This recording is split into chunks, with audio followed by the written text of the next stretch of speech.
setelah saya lihat rumah ni dah siap, yang dah seragam seperti yang ada di belakang ni, saya puas hatilah dengan cara kerja yang dilakukan. Orang kata selamatlah, tak ada apa-apa yang mencurigakan daripada syarikat iHome.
Nama saya Abdul Rahim bin Ahmad.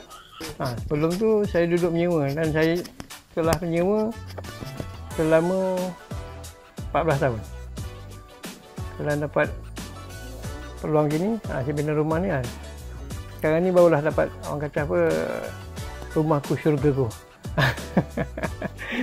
Saya dah 2-3 syarikat dah saya pergi untuk melihat cara diorang dan bentuk-bentuk rumah.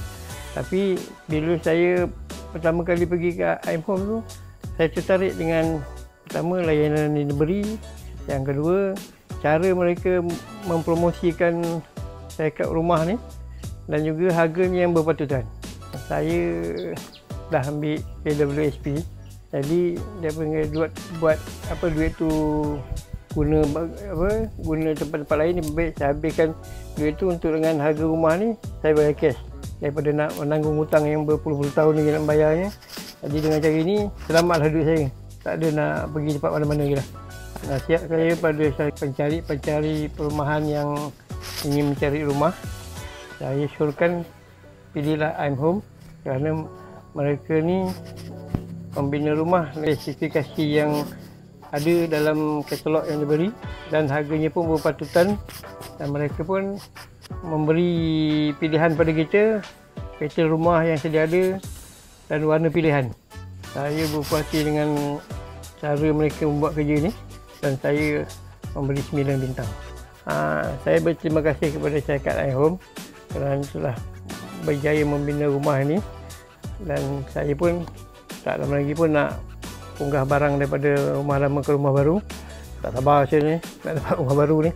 Jadi saya pun berbanggalah dengan syarikat iHome ni, kerana telah mencapai impian kami. Apa yang selama ni kami impikan sekarang tercapai. Terima kasih iHome.